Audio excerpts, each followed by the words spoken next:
ఇదిగో సుందరమ్మ, ఈ 2 రూపాయల నుంచి మిగతా 3 రూపాయలు తర్వాత ఇస్తా.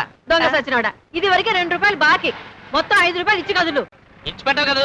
ఇదిగో సుందరమ్మక్క, మంచి ఉల్లి అమ్ము, డబ్బు లేకుండా దోశలు అడిగితే వాతలు పెట్టి మనిషిలా కనపడుతుంది. ఇదిగో సుందరమ్మ, ఒక దోశ. బావా మోర్పోలు అట్టుకెళ్ళు. ఇప్పుడు ఎందుకే రాత్రికి? అలాగేలే. ఇదిగో. అవును, ఇందులో కారపొడి నెయ్యేదా? నీ మౌని కారపొడి నెయ్యి ఒకటే తక్కువ. ఏమిటి గొడవ? ఏమంటున్నాడు? ఆకలితో ఉన్నాడంట, అట్టు పెట్టమంటున్నాడు. పాపం మూగోళ్ళలాగున్నాడు, తిండి లేక వస్తాడో ఏమో. పట్టు, ఆకు పట్టురా, తిను.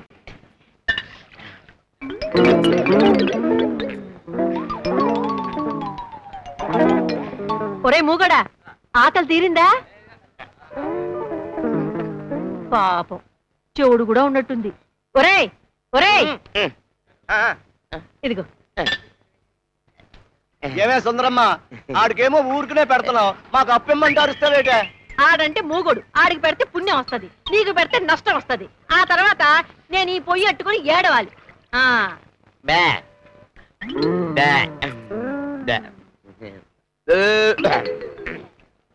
పాపం. అమ్మయ్యా, ఆకలి బాధ అయితే తీరింది. ఎవడన్నొక్క బీడీ ఇచ్చాడనుకో, 2 దమ్ములు లాగితుంటది. అన్నా అన్న రమేశ్వరన్న, ఏంటి? ఏం లేదన్నా, నేను బస్ దిగ్గానే నా సంచి, నా బట్టలు, అందులో ఉన్న డబ్బులు అన్నీ ఎవరో కొట్టేశారన్నా. డబ్బులు అడిగితే బాగుండదు కదన్నా, ఒక్క బీడీ ఉంటే అన్నా దవడలు లాగేస్తున్నాయి. బీడీ అడుగుకోవడం ఏంటా? సిగరెట్ అడిగితే బాగుండదు కదన్నా, అందుకని బీడీ అడుగుతున్నాను అన్నా.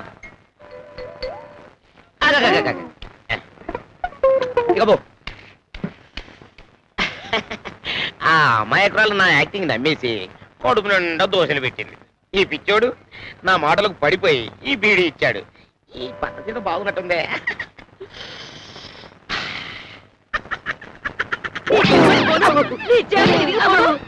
నన్ను మోసం చేసి నా దగ్గర తేరగా దోశలు తింటావట్రా? ఆకలేసింది.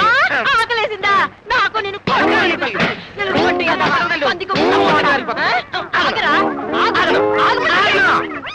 మళ్ళీ కనిపించావంటే నీ కాళ్ళు చేతులు ఇరుకొట్టి పొయ్యిలో పెడతాను. యాదవ దొంగ సచ్చి. అమెరికా అల్లుడి వెంటి ఈ అవతారం ఏంటి? అమ్మో, ఈ మోట్ల మైటి వెంటి అల్లుడు. అవును, పెళ్ళైన తర్వాత నీకు కానీ పిచ్చిగా ఎక్కలేదు కదా?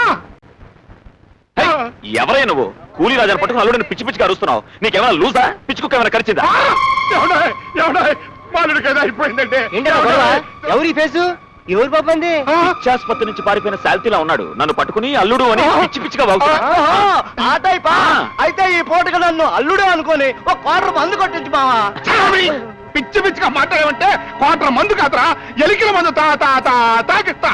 నేను మా అల్లుడు మాట్లాడుకుంటే మధ్యలో మీరు ఎట్లా? చూడల్లుడు, నేను అల్లుడిని కాదయ్య మగడా, అసలు నాకు ఇంకా పెళ్లి కాదు.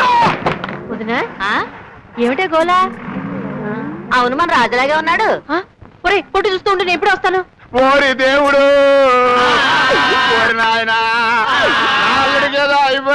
తమ్ముడు ఏమిటా గొడవ? చూడక్క, ఈయనెవరో నన్ను అల్లుడు అల్లుడు అని అల్లరి పెడుతున్నాడు. ఏమిటి బాబు, ఈడు మీ అల్లుడా? ఇన్నావా వదినా? ఎక్కడి నుంచి వచ్చారా? అవునమ్మా, మా ఊరు పెంటపాళ్ళు మా పెద్దమ్మాయి రాణిని ఇతరికిచ్చి 10 రోజుల క్రితం పెళ్లి జరిపించా.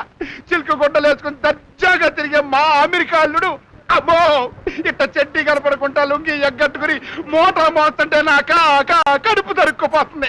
అమ్మలారా, అన్నలారా, అక్కలారా, అట్ట గారి చూస్తున్నట్టుగా నిలబడతారు ఏంటంటే నాకు జరుగుతున్న ఈ అన్యాయానికి మీరైనా న్యాయం చెప్పండి రా దేవుడు.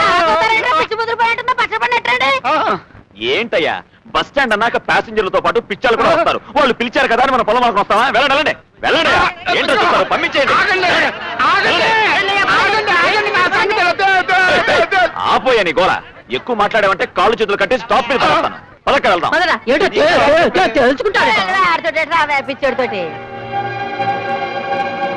వెళ్ళండిరా, వెళ్ళండి.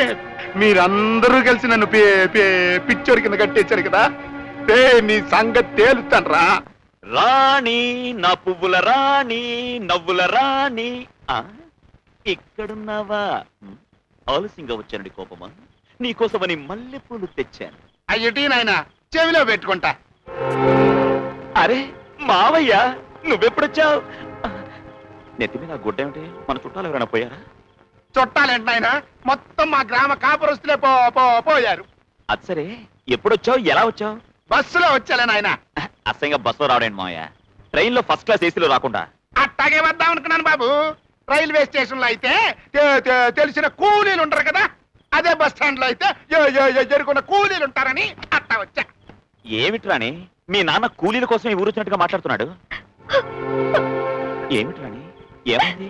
మీ నాన్నకేమైనా రోగం వచ్చిందా, లేక నేను ఆలస్యంగా వచ్చానని కోపమా? ఏం చేయమంటావు? ఆస్తి పంపకాల విషయంలో లాయర్ దగ్గరికి వెళ్ళాను. బోల్డ్ అని బరువు బాధ్యతలు నెత్తిన పడ్డాయి కదా. అవును మరి, ఆ. ఒకటా రెండా బెడ్డింగులు, సూట్ కేసులు, ట్రంకు పెట్టెలు, మూటలు నెత్తి మీద పెట్టుకుంటే బరువే మరి. ఏంటి మావయ్య నువ్వు అనేది? ఆ? ఏం లేదు బాబు, అమెరికా మొగుడు అనుకున్నవాడు బస్ స్టాండ్ లో లుంగి ఎగ్గట్టి కొలి కొలి కొలి కొలి కొలి కొలి కొలి కొలి అని అరుస్తాడని తెలిసి నా బిడ్డ కుమిలిపోతుంది. ఎవరి గురించి మావయ్య నువ్వు మాట్లాడుతుంది? తెలియనట్టుగా మాట్లాడగా సాక్షాత్తు నీ గురించే. నేను బస్ స్టాండ్ లో మూటలు మోసానా?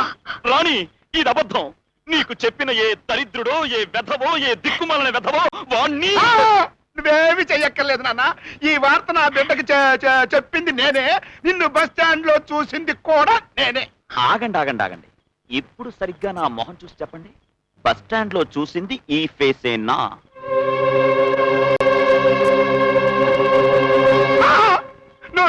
నువ్వే. ఇప్పుడు అర్థమైంది మావయ్య. బస్ స్టాండ్ లో మీరు చూసింది నన్ను కాదు, నా తమ్ముణ్ణి.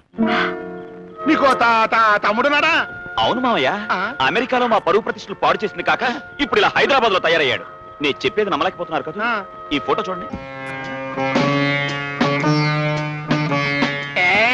ఇది నే ఫోటోగా? అవునండి, ఇది మీ ఫోటోయేగా. అక్కడే పొరపాటు పడుతున్నారు. ఇది మా తమ్ముడి ఫోటో. వీడు చేసే బేవర్స్ పనులు భరించలేక మా నాన్న వీడిని బయటకు గెట్టేశాడు. మరి బస్ స్టాండ్ లో రాజు అని అన్నప్పుడు వెనక్కి తిరిగాడు. నా కర్మ కొద్దీ వాడి పేరు కూడా రాజే. నా పేరు నాగరాజు, వాడి పేరు రామరాజు. అవును మావయ్య, మిమ్మల్ని చూడగానే అతను మీరెవరో అని అడుగుండాలే. అడిగాడే. అసలు మీరెవరో నాకు తెలియదు అని ఉండాలే. అన్నాడే. వాడు చాలా డేంజరస్ ఫెలో. వాడికి మీరు నా మావయ్య అని చెప్పకండి. డబ్బులు అడుగుతాడు, భయంకరమైన ఖర్చుగాడు. సరే గాని అసలు అతనికి మీ నాన్నతో తగాదా ఏంటి? ఏముంది, తన వాటా తనకు అర్జెంట్ గా పంచివ్వమంటున్నాడు. అంటే కోట్లాస్తిలో నీకొచ్చేది సగమేనా?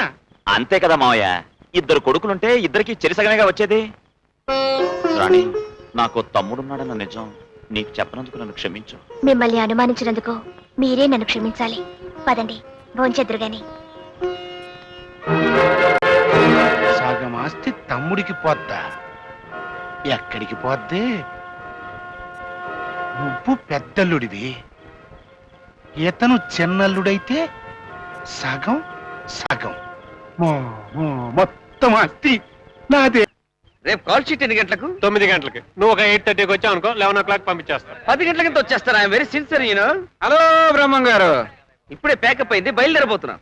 బాబు సినిమాలో మన క్యారెక్టర్ గుర్తుంది కదా? ఒకసారి క్యారెక్టర్ చెప్తే చచ్చేంత వరకు మర్చిపోనండి.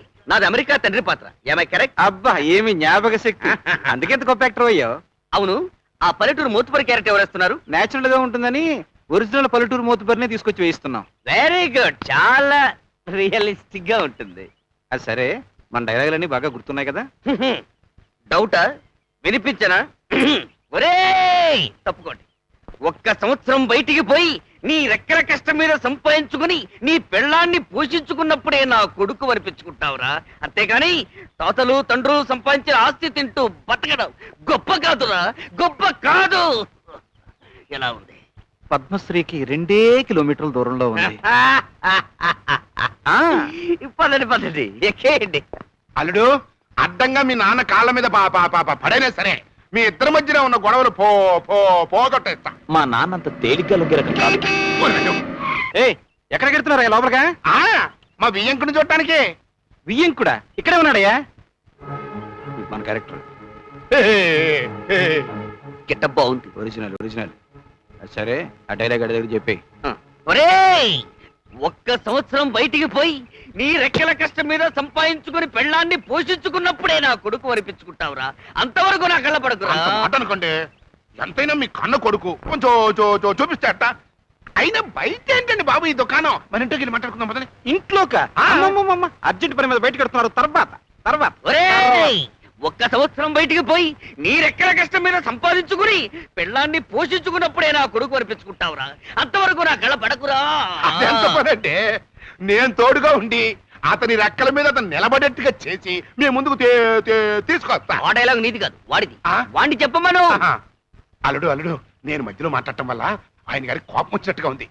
నువ్వు సరేనని చెప్పు చెప్పు. ఈయన ఛాలెంజ్ కి నేను ఒప్పుకోను. కోర్టులో తెలుసుకుంటా.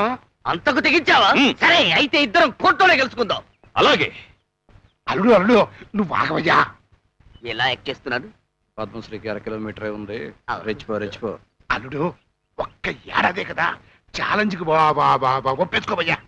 నా వల్ల కాదు. నా రెక్కల మీద, నా కాళ్ళ మీద, నా తోక మీద నుంచి నేను సంపాదించలేను. అబ్బా, నువ్వు అను. ఈ ఏడాది పాటు నేను నీకు తోడుంటా కదా. ఇదిగో మోతుబరి, సంవత్సరంలోగా నా కొడుక్కి తోడుగా ఉండి సహాయం చేసి సపోర్ట్ చేసినట్టు తెలిసిందో, వాడికి నా ఆస్తి కాదు కదా, చిల్లి గవ్వ కూడా ఇవ్వరు. అబ్బే, అదేం లేదండి. అతని రెక్కల మీద అతనే ఎగురుతాడు, అతని కాళ్ళ మీద అతనే నిలబడతాడు, అతని రూపాయి అతనే సంపాదిస్తాడు. ఇదిగో, కాకపోతే సంవత్సరం తిరిగేసరికి మీ మాట ప్రకారం అతని వాటా ఆస్తి అతనికి ఇచ్చేయాలి. తప్పుతుందా? ఎంత కాదనుకున్నా వాడు నా కొడుకు. పంచ అబ్బో. వెళ్ళి ముళ్ళు మీద పడ్డా, ముళ్ళు వెళ్ళి పంచ మీద పడ్డా, చిరిగేది పంచే, మిగిలేది ముల్లే. మంచి మాట చెప్పారండి. అయ్యా, పనిలో పని చిన్నల్లుండి అదేనండి, తమరి చిన్నబ్బాయిని కూడా క్షమించి దగ్గరికి తీసుకున్నారనుకోండి. ఇదేంటి కొత్త క్యారెక్టర్ ఎంటర్ అయింది? దేనికైనా అదే డైలాగ్ కొట్టి. పంచ వెళ్ళి ముళ్ళు మీద పడ్డా, ముళ్ళు వెళ్ళి పంచ మీద పడ్డా, చిరిగేది పంచే, చాలు చిరిగేది. చాలు, మీకోసం చాలా మంది అక్కడ వెయిట్ చేస్తుంటారు. పదం. అయ్యా, మాట్లాడాలి చెప్పయ్యా బాబు. ఇదిగో, వెళ్ళిపోతారా చెప్పయ్యా బాబు. ఇదిగో, ఏమండే, అమ్మో! ఓ రైలు, చేస్తున్నారా? ఇదిగో, అమెరికా బాబు! ఏమండే, ఆయనేమో సూటు బూటేసుకున్నాడా, మరి పంచ మొళ్ళ కంచె చిరిగిపోవడం అంటాడేంటండి? అబ్బా, ఆయన పంచంటే గోచంటే పెద్దలుడు సమస్య తీరిపోయింది కదా.